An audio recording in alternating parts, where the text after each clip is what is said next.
আসসালামু আলাইকুম বন্ধুরা, কেমন আছো তোমরা সবাই? আশা করি তোমরা সবাই অনেক ভালো আছো। তো আজকে আমরা দুই বোন চলে এসেছি আমাদের বাগানে। তো তোমরা চারিদিকটা দেখে বুঝতেই পারছো আমরা চলে এসেছি আমাদের লেবুর বাগানে। তো বন্ধুরা চলো আমরা দেখব যে কোন কোন লেবুগুলো অনেক পুষ্ট হয়েছে। পুষ্ট পুষ্ট বড় বড় লেবুগুলো দেখে আমরা এখন লেবুগুলো তুলব। তো বন্ধুরা, এখন আমি পুষ্ট পুষ্ট লেবুগুলো পেরে নিচ্ছি। দেখো বন্ধুরা, আমাদের গাছের লেবু এত পুষ্ট হয়েছে, মাশাআল্লাহ অনেক সুন্দর। চলো আমরা পুষ্ট লেবু দেখে আরও লেবুগুলো আমরা পেরে নিচ্ছি। চলো। তো দেখো বন্ধুরা, আমরা লেবুগুলো পেরে নিয়েছি। তো তোমরাই দেখো লেবুগুলো কত সুন্দর পুষ্ট হয়েছে। এই দেখো, অনেক সুন্দর দেখে বোঝাই যাচ্ছে লেবুতে অনেক রস আছে, অনেক পুষ্ট হয়েছে। আমরা কিন্তু লেবু খেতে প্রচুর ভালোবাসি। বন্ধুরা তোমরা দেখতে পাচ্ছ কত বড় বড় লেবু। এগুলো কিন্তু আরো অনেক বড় হবে লেবুগুলো।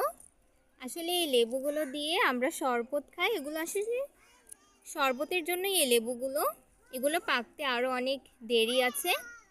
তো লেবু শরবত খেতে কিন্তু আমরা দুই বোন ভীষণ পছন্দ করি। আর গরমের টাইম আসলে তো কোনো কথাই নেই। আর কিছুদিন পর এই লেবুগুলো আমরা পারবো।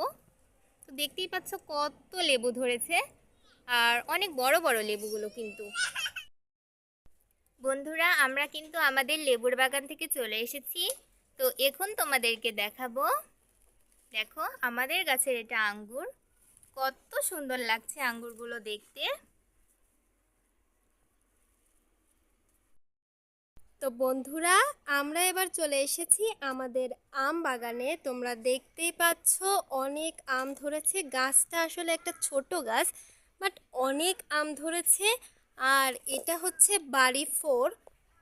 এই বাড়ি 4 জাতের আমটা হচ্ছে কাঁচা মিঠা। তোমরা দেখতেই পাচ্ছ অনেক বড় হয়েছে এটা। আমাদের বাগানে আসলে নতুন নতুন প্রজাতির গাছ লাগানো হয়েছে। তোমরা দেখতে পাচ্ছ এটা হচ্ছে কিউজাই আম। এটা বাড়ি 4-এর মতোই কাঁচা মিঠা আম। তোমরা দেখতেই পাচ্ছ অনেক বড় হয়েছে আমগুলো। বন্ধুরা আমরা চলে এসেছি ডালিম পাড়তে। তো দেখো ডালিমগুলো কত সুন্দর আর বড় বড় হয়েছে। তো এখানে কিন্তু দুইটা ডালিম পুষ্ট হয়েছে অনেক। তো আমরা এখন ওই দুইটা ডালিম পেড়ে নিব। বন্ধুরা, আমাদের ডালিম পাড়া হয়ে গেছে। ডালিম লেবু সব পাড়া হয়ে গেছে আমাদের। এখন আজকে আমাদের এখানে ভিডিওটা শেষ করতে হচ্ছে। তো বন্ধুরা আমাদের ভিডিওটা তোমাদের সবার কেমন লাগলো তোমরা কমেন্ট করে জানাবে। আর ভিডিওটা তোমার বন্ধুদের মাঝে শেয়ার করে দেবে। আর সাবস্ক্রাইব করতে ভুলো না কিন্তু। আল্লাহ আল্লাহ হাফেজ। হাফেজ।